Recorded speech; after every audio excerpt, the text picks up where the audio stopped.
Hello and welcome back to another episode of Bedtime Stories. My name is Tracy and I'm your host.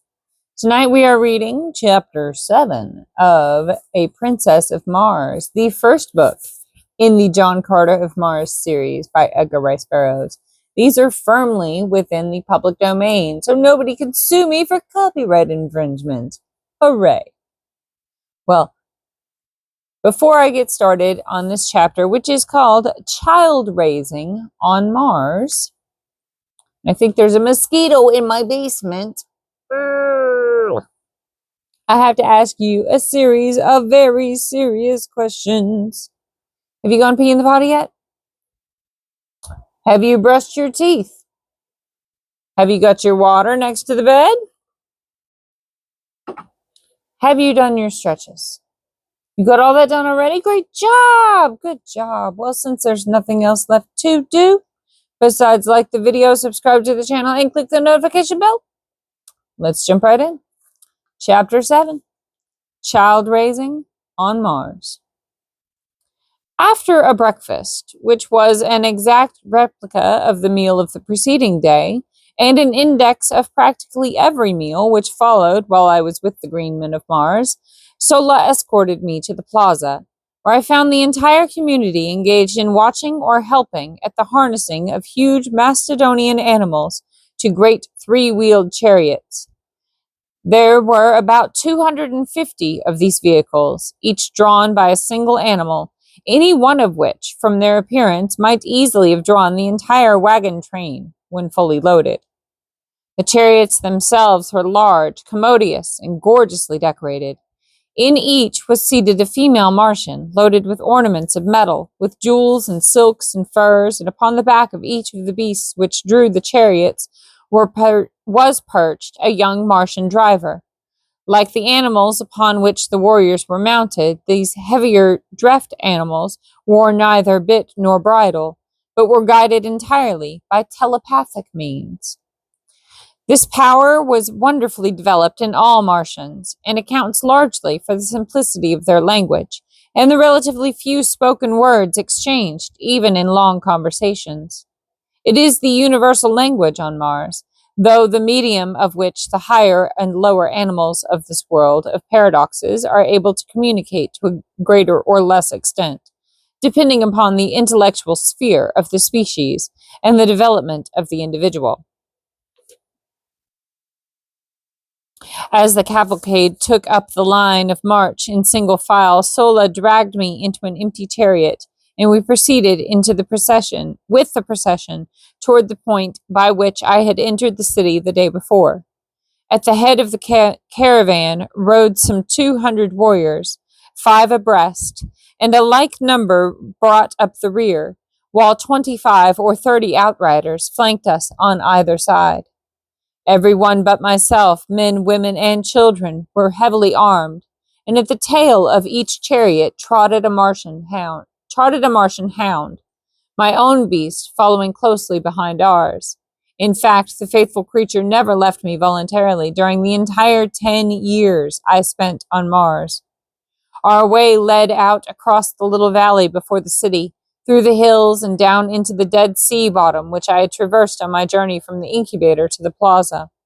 The incubator, as it proved, was the terminal point of our journey that day, and as the entire cavalcade broke into a mad gallop as soon as we reached the level expanse of sea bottom, we were soon within sight of our goal. On reaching it, the chariots were parked with military precision on the 4 sides of the enclosure, and half a score of warriors, headed by the enormous chieftain, and including Tarkus and several other lesser chiefs, dismounted and advanced toward it. I could see Tarkus explaining something to the principal chieftain, whose name, by the way, was, as nearly as I can translate it into English, Lorquas Patomal Jed, Jed being his title. I was soon apprised of the subject of their conversation, as calling to Sola, Tarkus signed for her to send me to him. I had by this time mastered the intricacies of walking under Martian conditions, and quickly responding to his command, I advanced to the side of the incubator where the warriors stood. As I reached their side, a glance showed me that all but a very few eggs had hatched, the incubator being fairly alive with the hideous little devils. They ranged in height from 3 to 4 feet and were moving restlessly about the enclosure as though searching for food. As I came to a halt before him, Tharks pointed over the incubator and said, "Sack." I saw that he wanted me to repeat my performance of yesterday for the edification of Lorcas Platomel, and I must confess that my prowess gave me no little satisfaction. I responded quickly, leaping entirely over the parked chariots on the far side of the incubator.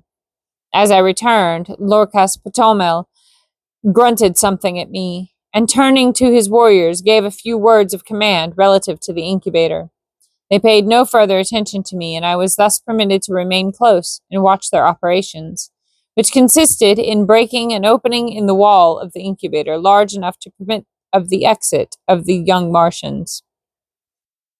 On either side of this opening, the women and the younger Martians, both male and female, formed two solid walls leading out through the chariots and quite a way into the plain beyond.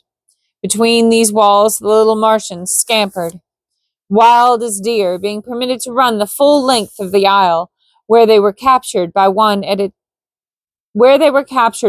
time by the women and older children, the last in the line capturing the first little one to reach the end of the gauntlet, her opposite in the line capturing the second, and so on until all the little fellows had left the enclosure and been appropriated by some youth or female. As the women caught the young, they fell out of the line and returned to their respective chariots, while those who fell into the hands of the young men were later turned over to some of the women.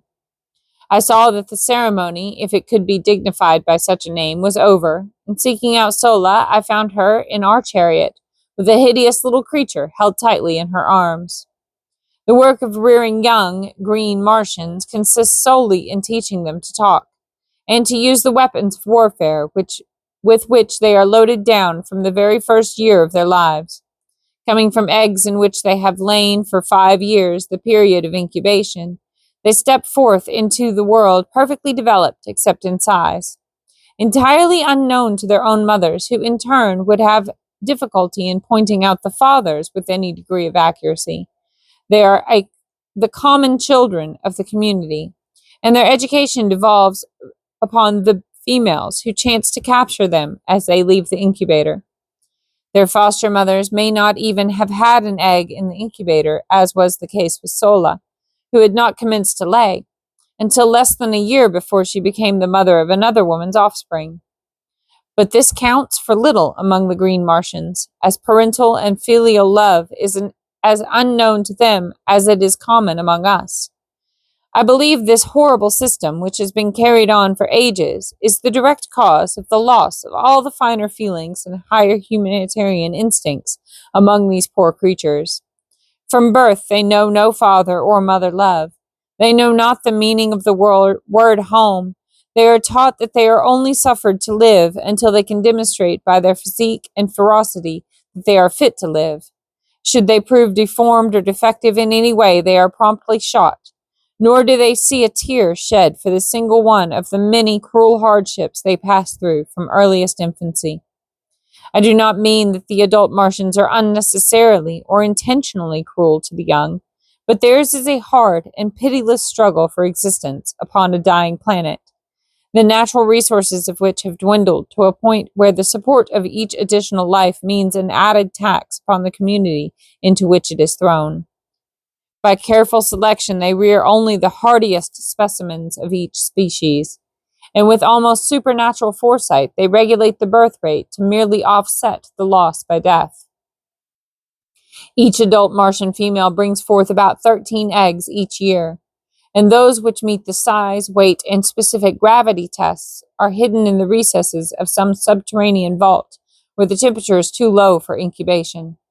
Every year, these eggs are carefully examined by a council of 20 chieftains, and all but about 100 of the most perfect are destroyed out of each yearly supply.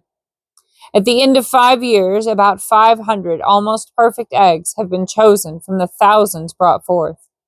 These are then placed in the almost airtight incubators to be hatched by the sun's rays after a period of another 5 years. The hatching which we had witnessed today was a fairly representative event of its kind, all but about 1% of the eggs hatching in 2 days. If the remaining eggs ever hatched, we knew nothing of the fate of the little Martians. They were not wanted, as their offspring might inherit and transmit the tendency to prolonged incubation, and thus upset the system which is maintained for ages and which permits the adult Martians to figure the proper time for return to the incubators almost to the hour. The incubators are built in remote fastnesses, where there is little or no likelihood of their being discovered by other tribes. The result of such a catastrophe would mean no children in the community for another 5 years. I was later to witness the results of the discovery of an alien incubator. The community of which the green Martians with whom my lot was cast formed a part was composed of some 30,000 souls. They roamed an enormous tract of arid and semi-arid land between 40 and 80 degrees south latitude, and bounded on the east and west by 2 large fertile tracts. Their headquarters lay in the southwest corner of this district, near the crossing of 2 of the so-called Martian canals. As the incubator had been placed far north of their own territory, in a supposedly uninhabited and unfrequented area, we had before us a tremendous journey, concerning which I, of course, knew nothing. After I returned to the dead city, I passed several days in comparative idleness. On the day following our return, all the warriors had ridden forth early in the morning, and had not returned until just before darkness fell. As I later learned, they had been to the subterranean vaults in which the eggs were kept, and had transported them to the incubator, which they had then walled up for another 5 years, and which, in all probability, would not be visited again during that period. The vaults which hid the eggs until they were ready for the incubator were located many miles south of the incubator, and would be visited yearly by the council of 20 chieftains. Why they did not arrange to build their vaults and incubators nearer home has always been a mystery to me, and, like many other Martian mysteries, unsolved and unsolvable by earthly reasoning and customs. Sola's duties were now doubled, as she was compelled to care for the young Martian as well as for me. But neither one of us required much attention, and as we were both about equally advanced in Martian education, Sola took it upon herself to train us together. Her prize consisted in a male about 4 feet tall, very strong and physically perfect. Also, he learned quickly, and we had considerable amusement, at least I did, over the keen rivalry we displayed. The Martian language, as I have said, is extremely simple, and in a week I could make all my wants known and understand nearly everything that was said to me. Likewise, under Sola's tutelage, I developed my telepathic powers so that I shortly could sense practically everything that went on around me. What surprised Sola most in me was that while I could catch telepathic messages easily from others, and often when they were not intended for me, no one could read a jot from my mind under any circumstances. At first this vexed me, but later I was very glad of it, as it gave me an undoubted advantage over the Martians. And that's the end of chapter 7. What'd you think? That was pretty exciting, huh? Well, that's all for tonight. Good night. Sleep tight. Don't let the bedbugs bite. And if they do, you bite them back. Ah, I love you so much. Good night.